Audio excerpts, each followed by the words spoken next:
This just in. The following is a non-profit soundtrack review. Cuphead is owned by StudioMDHR. Support that official release. Also, this video has mild language, so your children have been warned. 3, 2, 1. That things got so fucked up with us and the devil. We got into this thing with the best intentions, really. I never... Oh, I'm sorry. Did I break your concentration? Salt. Where does it come from? Some say it's from Guatemala, others say it's from a guy named Morton. One will tell you that its healing properties hail from the Himalayas, while others will tell you that it's from Angelina Jolie. But in 2017, the gaming industry could tell you the true origin of salt. And no, it isn't Dark Souls, it was Cuphead. Winner of the Best Xbox Game of the Year, Best Art Direction, and Best Visual Design. And nominated for Best Action Game and Best Musical Score. Over 2 million people fell in love with the 1930s cartoon-styled run-and-gun platformer. And today, Arcadio starts this year off by taking a detailed look into the making of the recipe that makes the soundtrack of Cuphead so damn wild. What up, world? It's DJ BK Mr. Arcadio back again with a new episode of Arcadio. Okay, oh please, ladies, please, no need to get overreactive. I'm back. It's 2018 and I am freaking excited about the titles that are going to drop this year. Dragon Ball FighterZ, Monster Hunter World. There's rumors that ToeJam and Earl are coming back, and if you know about ToeJam and Earl, and Mega Man 11. There's Red Dead Redemption 2 and Kingdom Hearts. We got a huge year in 2018. But before all those titles drop, let's take a look back to last year at one of the hottest games that dropped, Cuphead, and the soundtrack that was composed by the dastardly daring and multi-talented Christopher Madigan. Good day for a swell battle. Now go! Christopher Madigan. This man knows his stuff. With a bachelor's in music, jazz performance, and an artist diploma from the Glenn Gould School at the Royal Conservatory of Music, it's almost hard to believe that this is Christopher's video game soundtrack debut. Details about Chris are straight to the point. He's not only a composer, but an amazing percussionist and drummer as well. And while Chris isn't making you addicted to his music while you're getting your ass kicked by the bosses of Cuphead, he works with big names like the Toronto Symphony Orchestra, the Canadian Opera Company, the Toronto Mendelssohn Choir, the Petersburg Symphony Orchestra, and many, many more. Homeboy keeps busy. This match will get red hot. And begin! Keeping with the vintage style of the cartoon days of Hanna-Barbera, Warner Brothers, Tex Avery, Disney, Terry Toons, Christopher Madigan molds Cuphead's soundtrack in the form of big band, ragtime, and adding in a little bit of barbershop, with over 35 musicians, including himself, on percussions. Yeah. I mean, have you seen the list of the people who worked on this soundtrack? Wow. Included on this journey are the tap-tastic toes of Alison Tafon, who wields credits such as being the featured tap dancer at the 2010 Olympic opening ceremonies, Warehouse 13, and Turn on the Tap. The award-winning barbershop quartet Shoptimus Prime opens Cuphead with their vocals on the infamous title theme, Don't Deal with the Devil. And they even encourage the player to take a quick break in-game when you find their fourth member of the group on the second island. He's right there. He's right there. Did you see him? You can't see him because he's invisible, but he's right there. And one of my favorite discoveries about the Cuphead soundtrack was finding out that Canadian actress Alana Bridgewater lends her soulful vocals in that song that everybody rants and raves about, Die House. I never play nice. I'm the devil's right-hand man. That's right, guys. This lady, that voice, too boss. Too boss! So you've heard about big band before, right? No? Well then sit down, son, let me tell you about it.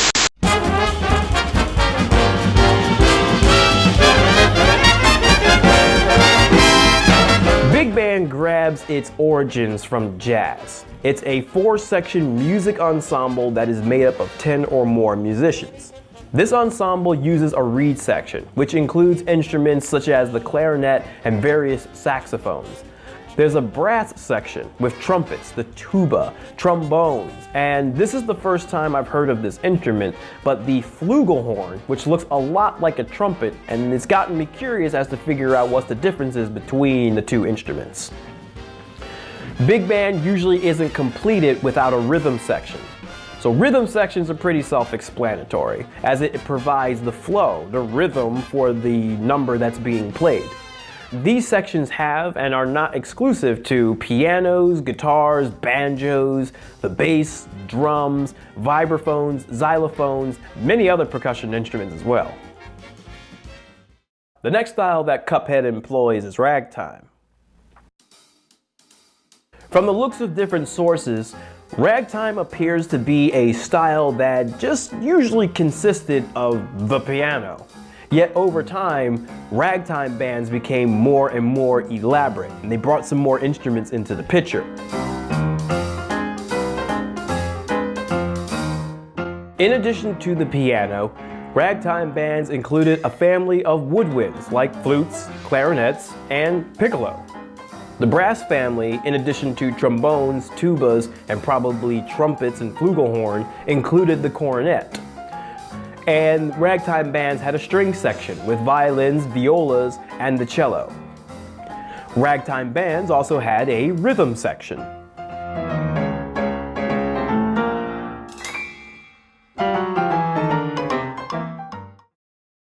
So dudes, what if I told you that there was a style of music that got the ladies swooning way before The Weeknd, way before Bruno Mars, way before Drake?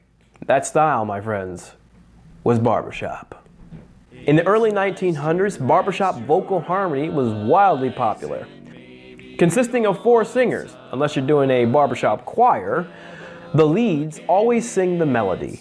Tenors harmonize with the lead, a baritone follows below the lead, and a bass supports the foundation singing the lowest harmony notes. These 4 sing completely a cappella, using a pitch pipe to get on key before letting forth a string of harmonious melodies that always got the ladies swooning. There's chores to do, there's leaves to rake. Oh no, it's a barbershop quartet! As a side note, long ago I was in the musical The Music Man and was part of the reoccurring barbershop quartet. Our quartet was conducted through the mighty powerful direction and voice of Jill Knapp of Delaware's powerful dork rock duo Hot Breakfast. Hot Breakfast! Check out my buddies Jill and Matt at hot-breakfast.com. A great slam and then some.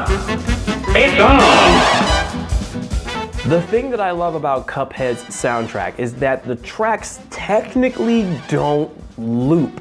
You know how you'll listen to a video game soundtrack, you'll find a track that you really like, and after the verse and the chorus and the bridge, technically the song, loops on itself, right? What I love about Cuphead's soundtrack is that these songs break that formula, and there are very few soundtracks that actually do that.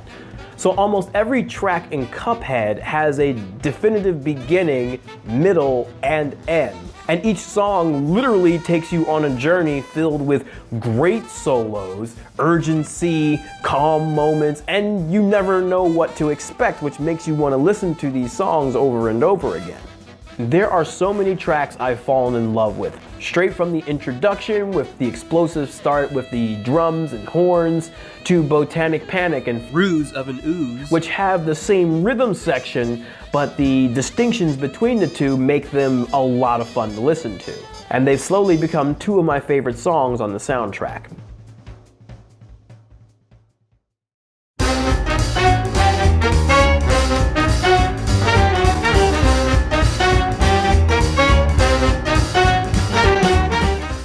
I'm always snapping my fingers thinking of Mafia Heist and singing like Louis Armstrong when I'm listening to Clip Joint Calamity. And probably one of the most dreaded fights in the entire game against the Grim Matchstick, Fiery Frolic is a unique track that is a killer to listen to.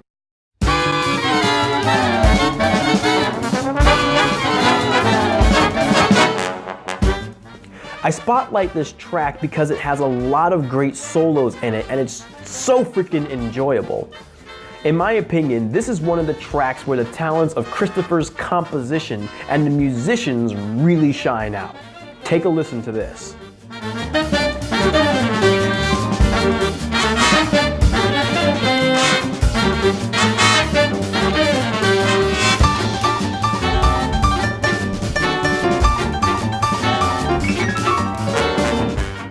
The ragtime elements really shine in the run and gun stages of Cuphead.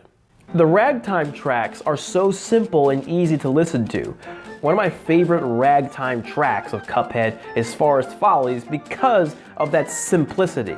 And I'm really glad that I wasn't the only one to notice this, but Funfair Fever has a piano section that's very similar to a familiar game. YouTuber ZZack122 made a video called Coincidence I Think Not, which highlights the fact that Funfair Fever and the Overworld 2 theme of Super Mario Bros. Have an identical piano section.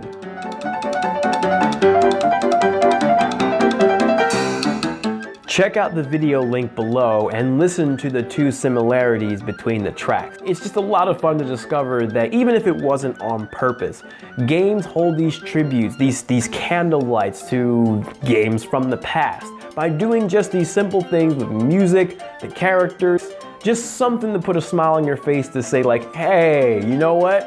I remember that. Today was a good day. In terms of the #1 track on Cuphead's soundtrack for Arcadio, it's a three-way tie. Dramatic Fanatic takes part 1 of that tie.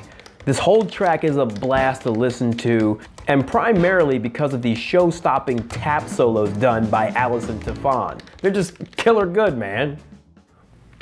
Part 2 of the tie goes to Admission to Perdition. The pace of this track delivers a great blend of urgency and fun, and it's powerful how this track pulls in melodies from the other boss battles, tap solos included.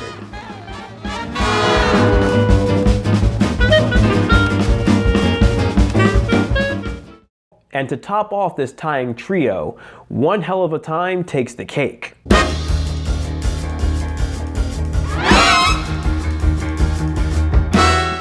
I'm not sure why, but there's something about this track that feels different from the rest of the soundtrack. Maybe it's the way that it starts, or the way that the xylophone is used, or how the tempo is very unique with this track. But the way this track rolls out its different sections makes it one of the most exciting and sinisterly devilish tracks on the album. Ladies and gentlemen, let's put our hands together for Chris Madigan. This was his debut soundtrack. His debut soundtrack #1 with StudioMDHR's debut and Cuphead. Together with big banding, together with ragtime, and together with barbershopping, Chris Madigan poured his heart and soul, and the musicians as well, into a soundtrack that is just incredible from beginning to end. And it doesn't get any more simpler than that. Unless you read Christopher's profile on his website, then it's probably even more simpler than that. To Alana Bridgewater, Shoptimus Prime, Alison Tefon, the musicians that poured their heart and soul into creating Christopher Madigan's masterpiece, and to Christopher Madigan himself. Keep on jazzing, my brothers and sisters.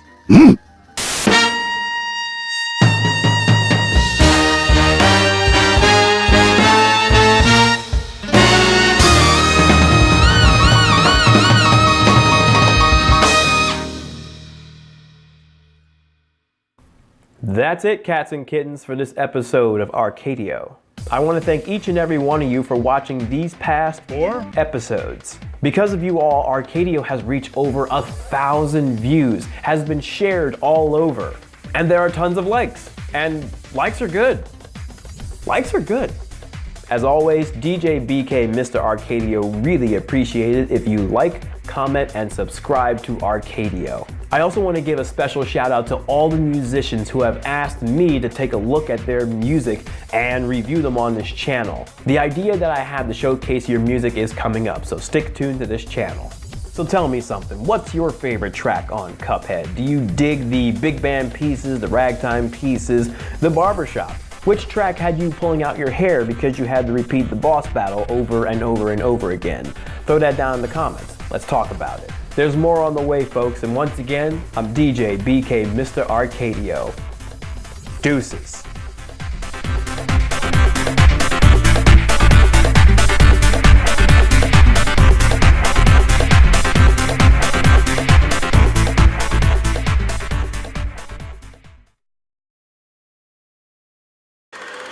Get ready to...